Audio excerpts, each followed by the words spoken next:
Radio à vous l'été.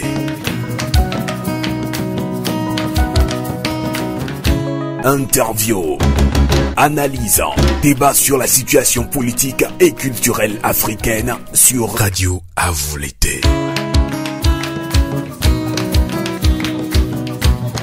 Radio à vous l'été. La voix des sans-voix, la voix des opprimés.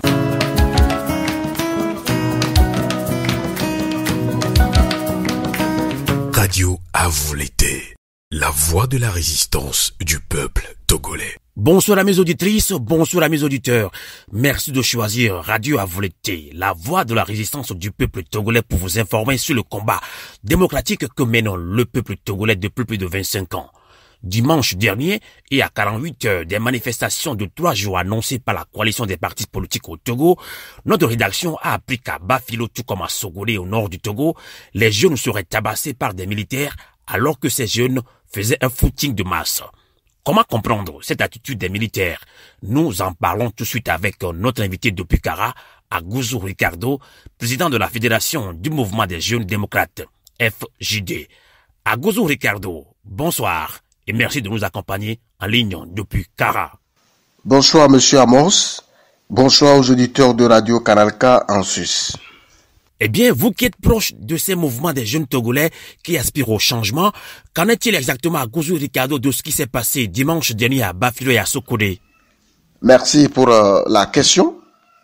Effectivement, et nous avons assisté à un nouveau coup de théâtre, des exactions commises sur les populations togolaises hier dimanche 6 novembre 2017.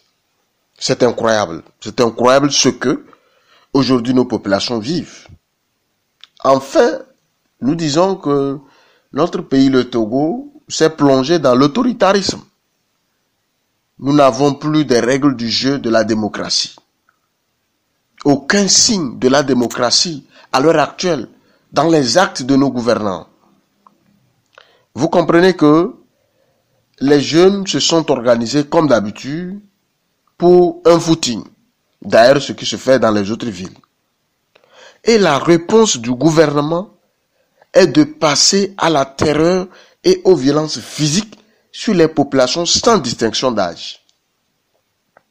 Monsieur Amos, selon nos sources d'information et les témoignages recueillis auprès des populations, c'est les jeunes du village d'Assolé Sud qui se sont organisés pour un footing. Ces jeunes ont été d'abord interceptés à Agaradé par le CB de Kwewa. Celui-ci a téléphoné son chef hiérarchique, on ne sait qui, avant de les laisser continuer leur footing qui a pris fin à 10 heures sans incident. Mais aux environs de 16 heures, des véhicules militaires sont rentrés dans les cantons, notamment le canton de Digorodé. Les militaires se sont renseignés auprès des populations sur la direction des jeunes assis sur la moto habillés en rouge. Mais ne l'ayant pas retrouvé, ils ont arrêté un jeune à côté habillé en rouge. Et selon les informations, ils l'ont sérieusement battu avant de s'en prendre aux autres. C'était de la chasse à l'homme. Les populations ont fui vers les brousses et ceux qui étaient au champ étaient obligés de ne plus regagner leur maison. Les militaires se sont rendus au carrefour d'Agaradé, le dernier village avant la faille d'Alidjo, où ils ont tabassé tout le monde. Tout ce qui bouge, c'était l'expression de la population. Tout ce qui bouge était sérieusement molesté avant de rentrer dans la maison à Koumondé et à Kwewa. À l'heure où je vous parle, les maisons sont désertes. Les jeunes, les vieux, les enfants, les vieillards, tous, ils sont contraints de se réfugier dans les brousses. Nous avons vu des images, nous avons vu des populations dans les montagnes.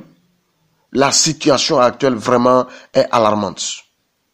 On ne comprend plus cet arbitraire, cette façon de violenter le peuple, cette façon d'agir, cette façon de se permettre de torturer la population, d'amener la population à quitter sa maison, à quitter ses domiciles. Non. Voilà, à mon ce que nous sommes en train de vivre à l'heure actuelle ce que les populations d'Acholi, de Bafilo, ont vécu hier, dimanche. Vraiment, c'est désolant. Effectivement, c'est très très désolant à Gouzo Ricardo. Que comprendre alors du comportement de ces militaires? Oui, monsieur Amos, je ne sais plus à l'heure actuelle par quel adjectif qualifier nos militaires depuis plus de 2 mois qui n'ont aucune pitié de leurs concitoyens. Je ne sais pas. Je manque de mots. Nous voyons des images. Nous voyons des vidéos. Nous-mêmes, nous assistons à ces comportements. Non. Et puis, monsieur Amos, vous voyez, il m'arrive parfois de m'interroger si réellement c'est nos frères recrutés ou c'est des ennemis venus d'ailleurs. Nous savons aujourd'hui que la loi sur l'intervention militaire est bafouée, piétinée et oubliée. Mais ce qui se passe est plus fort que nous. Hier, nous avons vu des images des blessés. Monsieur Amos, c'est horrible. Sur le dos des jeunes battus, on ne peut pas avoir le courage de regarder. On dirait des escaliers, des buts. Non, ce n'est pas sérieux. C'est le lieu pour moi aujourd'hui de rappeler à notre armée son rôle. Lorsque nous prenons l'article 49 de la Constitution togolaise, je cite, « Les forces de sécurité et de police, sous l'autorité du gouvernement, ont pour mission de protéger le libre exercice des droits et libertés et garantir la sécurité des citoyens et de leurs biens. » Fin de citation. Vous voyez? La Constitution demande aux forces de sécurité de protéger les citoyens. Mais on se pose la question de savoir si nos forces armées connaissent cet article. Est-ce qu'ils connaissent leur mission? Le peuple qu'on est appelé à protéger, c'est ce même peuple qu'on traumatise, qu'on torture. Pour quelle raison d'ailleurs? Pour un simple footing, M. Amos, pour un simple footing. Et si l'autorité n'est pas d'accord de cette organisation, de ce footing, est-ce que c'est l'armée qu'il faut déployer pour aller tuer les populations? Pour aller chasser les populations de leur maison? Le CB qui a discuté avec les organisateurs, ne peut-il pas les interpeller si réellement c'est pour un besoin du droit? Non, M. Amos, je ne sais plus quoi dire face à cette barbarie militaire. À qui attribuer cette responsabilité? Si le chef de l'État aujourd'hui, qui est le chef suprême des armées, après nos cris, trouve que nous avons trouvé pour allier la technologie pour mentir, si le ministre de la Sécurité ne reconnaît pas les violences faites par les forces de sécurité sur les populations, malgré toutes les preuves, sachez aujourd'hui qu'une chose se cache derrière qui n'a pas son nom. Mais il faut le souligner, c'est irresponsable. C'est irresponsable et extrêmement dangereux de faire subir son peuple de cette façon. Les forces de sécurité doivent respecter leur mission, qui est celle de protéger le peuple. Parce qu'aujourd'hui, c'est nos parents. Nous avons nos frères. Nous avons nos petits frères. Mais on ne comprend plus rien.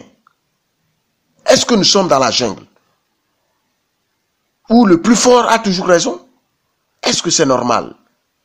Est-ce que nos forces de sécurité, après leur mission, après ces actes de barbarie dans leur maison, dans leur domicile, sont à l'aise? Je ne suis pas sûr. Et cela doit s'arrêter.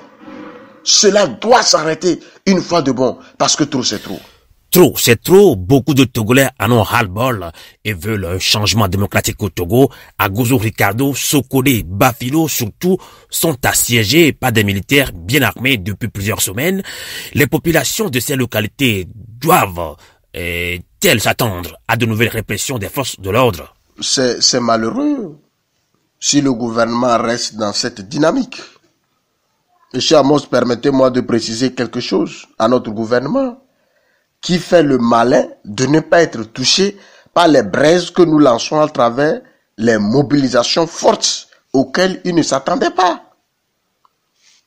si ce gouvernement ou ce régime de force croit qu'à travers son indifférence, sa laideur dans la répression et les tortures des manifestants, il pourra étouffer ou empêcher les manifestations, alors il se trompe.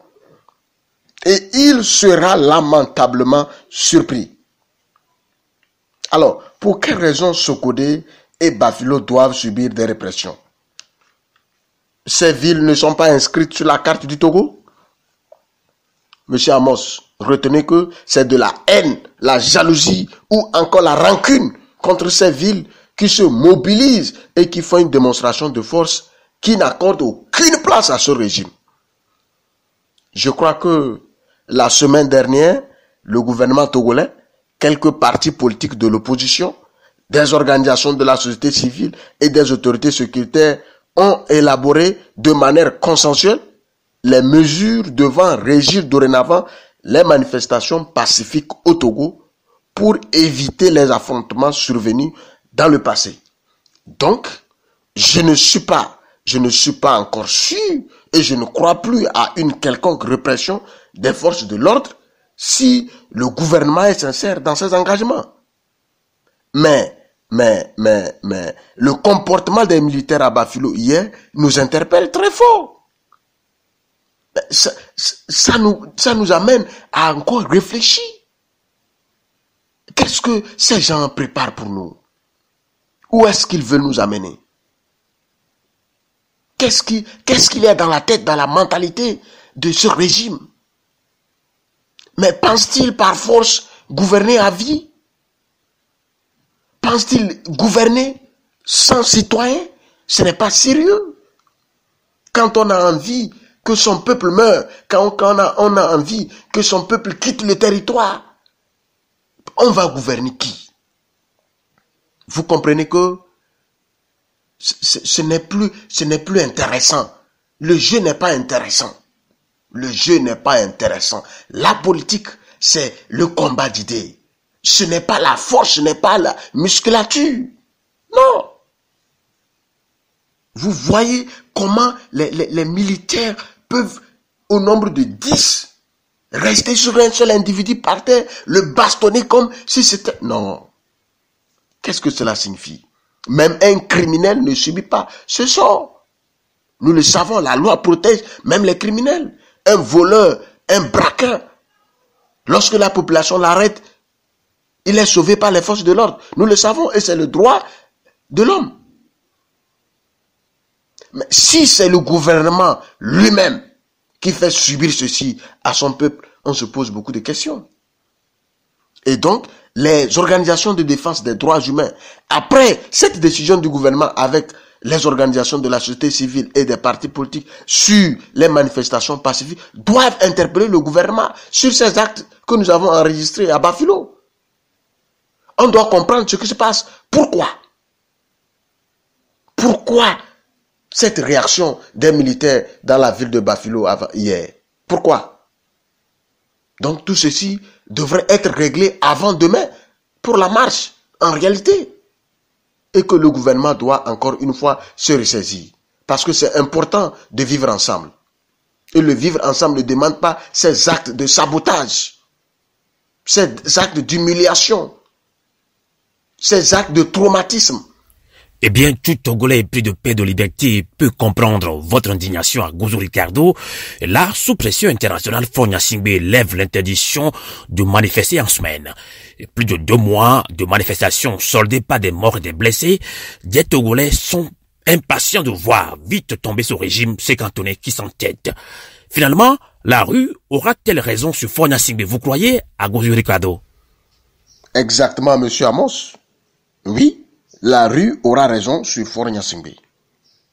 Mais je voudrais tout d'abord qu'on rectifie l'expression que les médias utilisent aujourd'hui. Le gouvernement lève l'interdiction des manifestations en semaine. Non, c'est une insulte. C'est une honte pour le Togo. Où avez-vous vu une telle mesure? Pour signifier quoi? Que c'est maintenant que le Togo rentre dans la voie démocratique? Ou comment? Je vous avais déjà dit que deux ministres, au cours d'une conférence de presse, ne peuvent pas abroger une loi constitutionnelle. Non, ne peuvent pas abroger une loi constitutionnelle. Cette loi qui reconnaît la liberté d'expression, la liberté de manifestation. Et la loi sait que le citoyen manifeste quand le besoin se fait sentir. On ne peut pas dire à quelqu'un, attends, garde ta soif, garde ta faim, garde ta colère, et tel jour tu vas aller manifester. Là, cette personne est idiote. Ce n'est pas sérieux. Ça, c'est de la comédie. Parlons plutôt aujourd'hui que le gouvernement revient à la raison. C'est l'expression que je veux qu'on utilise. Le gouvernement revient à la raison. Puisque c'est un abus de pouvoir, et ils ont vu eux-mêmes que l'exercice illégal du pouvoir conduit à des situations dramatiques. Monsieur Amos, après la réaction des grandes nations comme les États-Unis et la France, ils étaient obligés de revenir à la raison.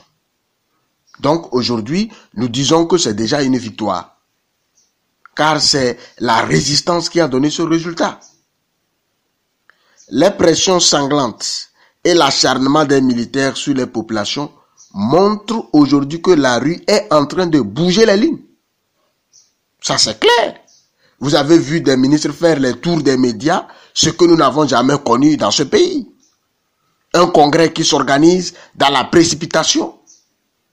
Vous avez vu vous-même des ministres qui étaient obligés d'abandonner leur bureau pour sortir marcher soutenir un individu. Un avant-projet de loi non réfléchi, précipité à l'Assemblée nationale. Monsieur Amos, la liste est exhaustive. Donc, tout ceci doit interpeller fort. Car même quand on fait semblant, on s'épuise. Et puis, nous savons que les situations les plus compliquées finissent toujours de façon banale. Alors, il faut noter que la rue est en train de bouger les lignes et nous y arriverons. Nous avons démontré la force de la rue et nous continuerons toujours dans le pacifisme. Mais ceux qui disent que nous n'avons pas d'armes, nous n'avons pas l'armée, que la rue seule ne peut rien donner, veulent nous distraire. Ils sont en train de vouloir nous dérouter.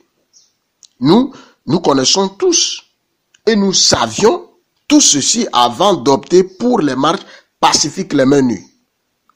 Si la rue seule ne donnait rien, monsieur Amos, pourquoi on nous empêche? Pourquoi on poursuit les gens après la marche? Pourquoi on sort les milices lourdement armées? Vous comprenez que c'est de la nivaquine pour ce régime et il finira par vomir. Donc, la rue aura raison sur Faure Gnassingbé. Eh bien, effectivement, la rue est une pression sur ce régime séquentenaire. La lutte populaire est invincible, nous dira-t-on. Nous sommes pratiquement arrivés à la fin de cet entretien exclusif que vous avez bien voulu nous accorder en ligne depuis Kara sur cette radio à volonté, la voix de la résistance du peuple togolais. Une dernière question rapidement. Nous sommes à 24 heures des nouvelles manifestations du peuple togolais. Manifestations annoncées par la coalition des 14 partis politiques. Le peuple togolais est dans sa résistance. Agosu Ricardo, avez-vous un message spécial au peuple togolais et surtout à la diaspora togolaise?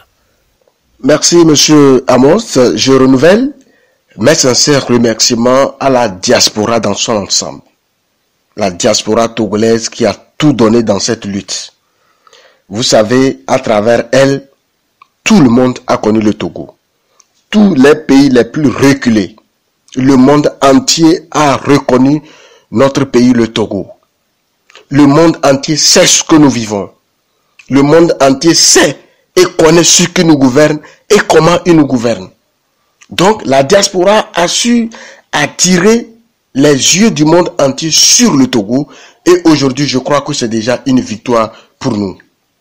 Je tire un chapeau aux différents mouvements de la diaspora et je leur demande d'être toujours mobilisés pour les nouvelles manifestations.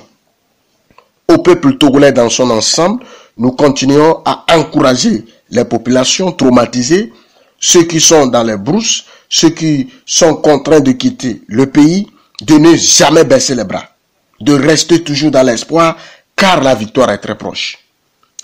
C'est donc le moment pour nous de nous repositionner pour conclure la lutte. Alors les marches des 7, demain 7, 8 et 9, doivent être des marches spéciales. Nous devons envahir tous les rues pour que ce régime sache que nous sommes plus que déterminés. Pour que ce régime sourd sache que nous sommes décidés à en finir avec la dictature et la monarchie. Ça suffit. Alors, monsieur Amos, permettez-moi de rappeler à nos gouvernants l'article 21 de la Constitution, le premier alinéa et le dernier alinéa. Le premier alinéa, je cite, de l'article 21 de la Constitution. La personne humaine est sacrée et inviolable. Nul ne peut être soumis à la torture ou à d'autres formes de traitement cruel, inhumain et dégradant. Vous voyez, c'est le même passage que nous allons retrouver dans l'article 5 de la Déclaration universelle des droits de l'homme. La Déclaration universelle des droits de l'homme, l'article 5 et la Constitution de la République togolaise, l'article 21, mettent des garde-fous pour éviter la violation des droits humains, pour éviter que le peuple soit soumis à la torture. Lorsque nous allons au dernier alinéa de la Constitution, tout individu, le dernier alinéa de l'article 21 de la Constitution, je cite, tout individu, tout agent de l'État est délié du devoir d'obéissance lorsque l'ordre reçu constitue une atteinte grave et manifeste au respect des droits de l'homme et des libertés publiques. À travers ce passage, nous interpellons nos gouvernants, les ministres, les préfets, les chefs traditionnels, les chefs religieux, les organisations, les mouvements, même les milices, ceux qui s'engagent dans la voie de pouvoir détruire le peuple, de pouvoir violer les droits humains, à se convertir. Parce que la Constitution est claire. Ils sont déliés du devoir d'obéissance lorsque l'ordre reçu constitue une atteinte grave et manifeste au respect des droits de l'homme et des libertés publiques. À nos chers militaires, ce passage doit vous interpeller et savoir que vous n'avez pas raison d'évoquer le nom de qui que ce soit pour aller torturer, pour aller massacrer le peuple, pour aller tuer le peuple. Respectons ensemble les droits humains. Il n'y a aucune démocratie sans le respect des droits humains. Donc, ne faisons pas semblant. À travers ce passage également, j'invite toutes les organisations de défense des droits de l'homme à œuvrer rapidement pour que tous les acteurs des violences sur les populations soient traduits devant les juridictions compétentes. Que le peuple togolais soit debout à partir de demain, les 7, 8 et 9. S'il plaît à Dieu, nous allons finir notre lutte dans cette semaine. Vive la démocratie, vive le peuple togolais.